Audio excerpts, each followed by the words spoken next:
The person whose work I've decided to focus on is Russian designer, photographer, and instructor Alexey Brodovitch. Edgar Kaufman Jr., the curator of the Museum of Modern Art, thought of good design as the meeting point of beauty and function. His Good Design program was a collaboration between the Museum of Modern Art and the Merchandise Mart in Chicago to compile a collection of well-made household objects and furnishings. The What Was Good Design exhibition at the Museum of Modern Art was a commemoration of Kaufman, compiling work of various designers from his Good Design program. One designer was Alexey Brodovitch, whose floor chair is an example of Kaufman's concepts on good design, as well as the 10 reassessed principles for good design as according to Dieter Rams. Soon before the Russian Empire collapsed in the 20th century, Alexey Brodovitch was born into a wealthy family residing at the town of Ogovlichi in 1898. Though, growing up, he wanted to study at the Imperial Art Academy, he abandoned this in preference of a short-lived military stint. He ran away from home multiple times to enlist in the Russian army and fight the Austro-Hungarian Empire and the Bolsheviks. He was hospitalized in the Caucasus for a time before the town was surrounded by the Bolsheviks and he was forced into exile, returning to his family before they moved to France. As they lived there as immigrants, Brodovitch found that his family lacked the wealth he had grown up with. As such, it was necessary that he find paying work for the first time in his life, and he decided that if he were to work, he might as well follow his passion in the artistic field. He lived in Paris, a hub for emerging artists and designers. There he was immersed in the melting pot of European cultural and artistic movements, exposed to styles like Surrealism, Constructivism, and Bauhaus modernism. He found work as a set painter before his graphic design career stemmed from competition for an artist's ball poster, his design even beating Pablo Picasso for first place. He was launched into demand as the poster was plastered on streets throughout Paris, and soon found himself designing graphics for restaurants and department stores. He lived in France as a painter and graphic designer for 12 years before moving to America to pursue a career as the head of advertising design department at the Pennsylvania Museum School of Industrial Art. His task at this institution was to bring the modernism of European design to American students, teaching them to stray from their overwhelmingly traditional influence. He taught his students to disregard conformity and to be individual in their designs, saying there is no one way to do anything. At an exhibition in New York, his work was seen by the editor of Harper's Bazaar magazine, who offered him a place as the magazine's artistic director. Brodovitch thrived at Harper's Bazaar from 1934 to 1958, developing layouts and sourcing artists to compete with Vogue, the magazine's rival at the time. Initially, his work was unrefined, but his European modernism allowed him to quickly hone his work to the point of utter simplicity. He developed an affinity for white space, reducing the content of a page to only its most necessary to allow for simple, open designs. This elegant technique rendered the page's content not just pictures and text, a product to sell, but a representative of a lavish lifestyle. This aesthetic has long since been seen as one of Brodovitch's most iconic and influential style choices.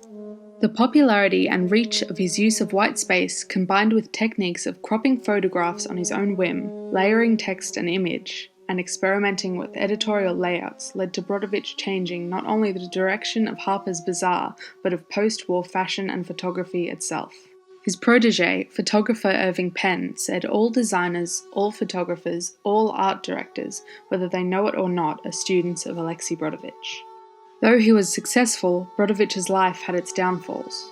While he was known for being a man that changed the face of design, he was not known for being a man that was happy. His relationship with his family had been tense since he was a boy, and this was never repaired. After his wife's death, he was thrown into depression and alcoholism. His declining health led to him leaving Harper's Bazaar, and though he continued to teach, he became less and less reliable. He faced financial trouble as he lacked a pension or an income, and this left him with piling bills.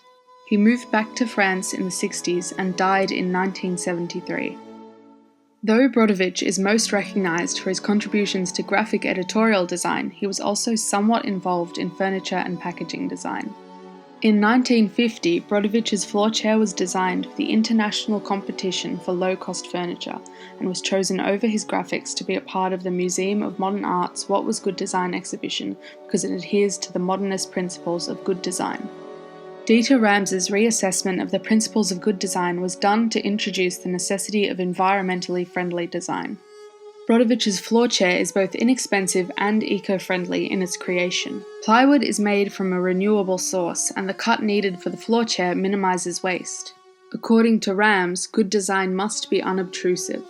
Brodovitch's floor chair is simple, made of only commonplace materials. It doesn't draw attention to itself unnecessarily. The chair doesn't impair its context, as the rope makes the form essentially transparent, and this allows the design to be purely functional rather than decorational. Minimalism entails honesty to materials, and Brodovitch's chair is honest in its design. The areas where the wooden dowels meet the plywood are uncovered, as are the holes that the rope loops through. This means that none of the design is hidden to the buyer. The knots and natural markings are still visible in the wood, showing the design's loyalty to utility. The chair is aesthetic in both its design and its use of materials.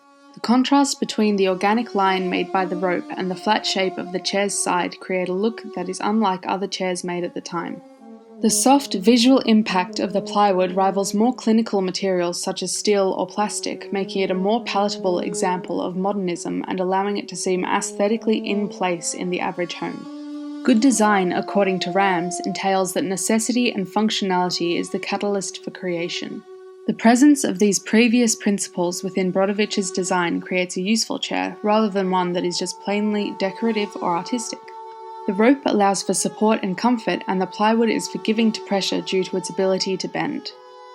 In regards to my own work, more useful to me than Brodovitch's own style are his principles and practices within art. Brodovitch was known for his instinct and certainty while creating editorial layouts, his confidence in his directorial decisions allowing for him to put together pages of work quickly and without stress.